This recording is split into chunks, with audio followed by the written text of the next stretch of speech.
All right, Vox did an article about a super PAC by the name of Math PAC that Will Haler is operating on behalf of Andrew Yang and his campaign. And for those of you who aren't aware of this, super PACs have attracted a negative reputation in the Democratic primary because we're at this point trying to move away from big money and get to grassroots support.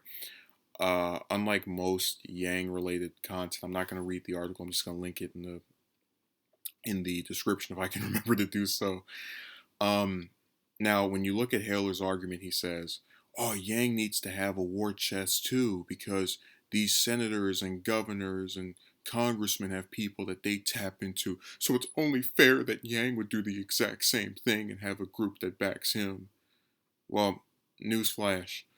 One of the reasons that Sanders, for example, is supported by a lot of progressives is because they've seen his steadfast determination to not be involved in any capacity with super PACs. And again, this is not a shot at Yang because it's been established there's very little a candidate can do to stop any of these super PACs from emerging and supporting their candidacies. That being said, if you truly support Yang, you should not support this super PAC. Look. I have a thing about I don't like to give money to people that are not the candidate or the candidate's campaign. Donate to Yang's campaign. I'm by no means discouraging that at all. If you want to support him, you don't need to give some random Joe Smo running an unauthorized PAC some coins in the hopes that he'll give it to your preferred candidate.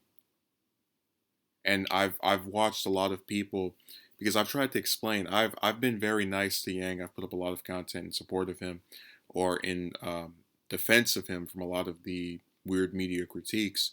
But this is going to negatively impact his campaign because people who could just donate to him and help his grassroots effort are going to get screwed over by thinking that this PAC is somehow a benefit to him at a time when PACs are basically the pariahs of the Democratic process or the Democratic primary process. They're not as frowned upon with the Republicans, but that's for some fairly obvious reasons. We all know that if you give a Republican $100,000 or more, you can actually get a seat in their cabinet, as evidenced by Trump's education secretary and secretary of state. But besides that, I was trying to explain that when you have multiple people who go around giving false narratives, it becomes really confusing. So I'll try to make it as clear as possible. Yang doesn't need a PAC, and neither does any other candidate who has grassroots support. Yang is one of few people running in this stupid primary that actually has a dedicated, loyal following that is willing to support him financially. And they've been very consistent at simply donating to his campaign like any regular supporter of any candidate would. So for that reason, it makes this PAC seem all the more befuddling. I wouldn't be surprised if, remember, this person's aware of the negativity, or rather, it's been very well established. PACs have a negative reputation at this point.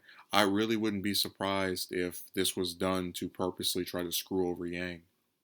And Vox actually did. They represented the story. I had a problem with an article they wrote about him what was like a month ago.